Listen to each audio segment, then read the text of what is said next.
I try to convince people to slow down AI, to regulate AI. This was futile. I tried for years. This seems Nobody listened. Welcome to the Cryptoteacher. And guys, I come back with that video just to make you think. And we have Elon Musk said he's warned them about AI and robots. But we know this is definitely part of the fourth industrial revolution. We have all these people out of work, small businesses closed and not coming back. Now they have jobs and nobody wants the job because they're getting more money sitting at home than going to work a 40-hour work week. But we know, guys, this is part of the plan. They want people to rely on the government. Remember, cause a problem, wait for the reaction, and run in with the solution. And we know what that solution is. Programmable money. And that's how you're going to boost the economy. You have 3 months, 6 months to spend this money or poof, it's gone. The Fed is going to allow inflation to run wild. Yields to run wild. Why? Because they need chaos. It's order out of chaos. They want the people begging for the free money. September 6th, a lot of these benefits end. Evictions start back up June 30th. Guys, it's definitely going to be chaos. A whole lot of chaos. And remember, I've been over the housing. October and November, forbearance ends for over 10 million homeowners. Just remember, when it comes to the new road order, it's all planned out. Y'all have a wonderful day.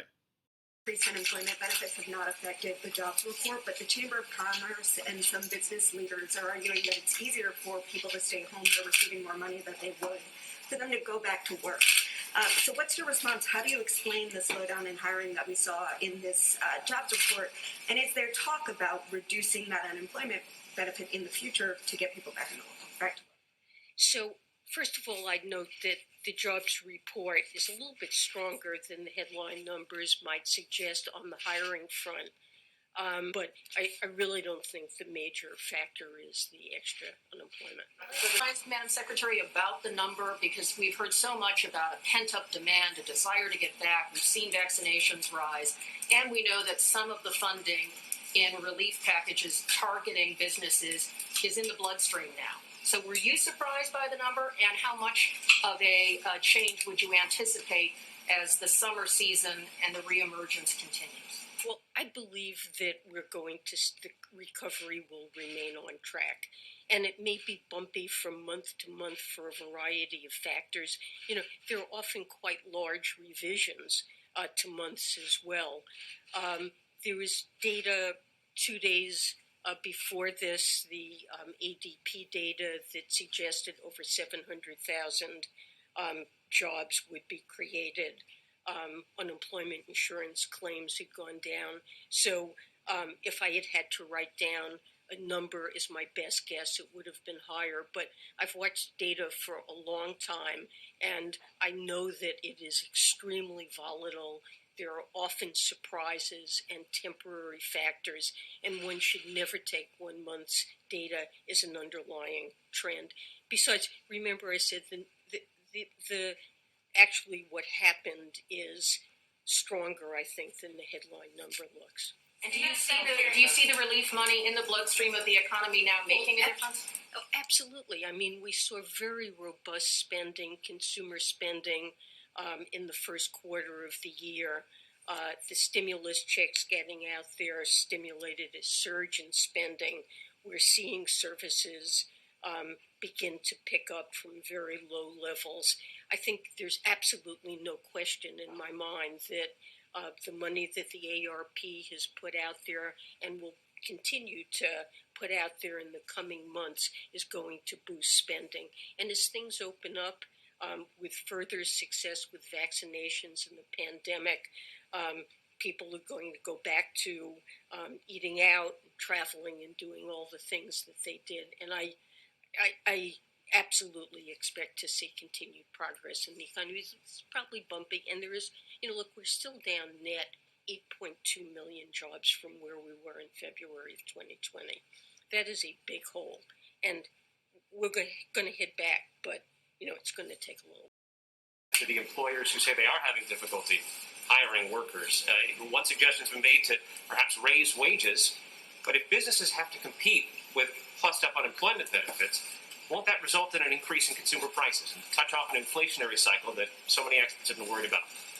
Well, I really doubt that we're going to see an inflationary cycle, although I will say that all the economists in the administration are watching that very closely. As my colleagues have said, the CEA put out a blog post on this. We expect somewhat higher inflation over the next several months for a variety of essentially technical reasons because of something called base effects that in year-over-year comparisons right now, the months in which prices fell the most are moving out of the average, and that leaves us with the months in which they were rebounding toward more normal levels. The American Rescue Plan. Today, we announced an allocation of $21.6 billion in emergency rental assistance to respond to the COVID-19 crisis. This much-needed funding will help prevent evictions and ensure basic housing security for millions of Americans, including middle-class landlords who rely on rental income to support their families. In addition to the funding, the administration announced new updated guidance to make sure that these funds get out quickly to those most in need of assistance. For the first time, the new guidance requires the program to offer assistance directly to renters if landlords choose not to participate. The new guidance also cuts down wait time before renters can access assistance and makes clear that funds can be used for moving-related expenses, security deposits, and other costs if a family is displaced.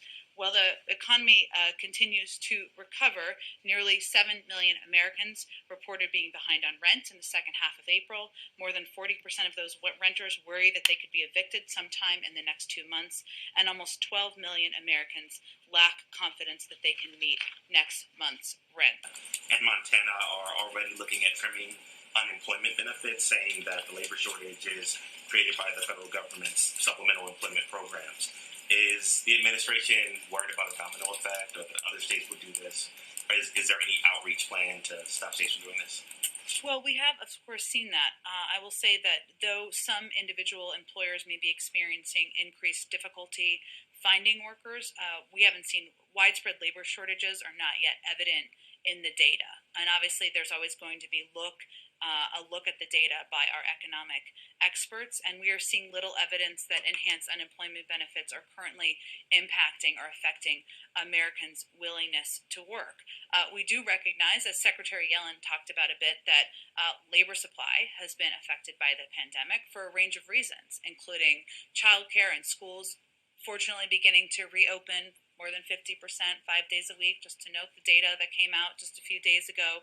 But there are lingering challenges that are unique to this moment, and we're certainly hopeful as schools reopen, as employers are better positioned, that we will be able to move to a different place. But we're not seeing that as an impact, as labor shortages as a mass widespread impact in the data. We're going to a different economy, and we're going to be learning more about that as we go. But clearly, we're learning that things can be done from remote locations. We're learning that technology can replace people even more than we thought. We're not going back to the same economy. We're recovering, but to a different economy, and it'll be one that is more leveraged to technology. And I worry that that is going to make it even more difficult than it was for many workers. In Silicon Valley, and my friends who work in technology know that what we did to the manufacturing workers, we are now going to do to the retail workers, the call center workers, the fast food workers, the truck drivers, and then even bookkeepers, accountants, insurance agents, lawyers, and on through the economy. So what happened to the manufacturing workers is a very clear sign. This effort.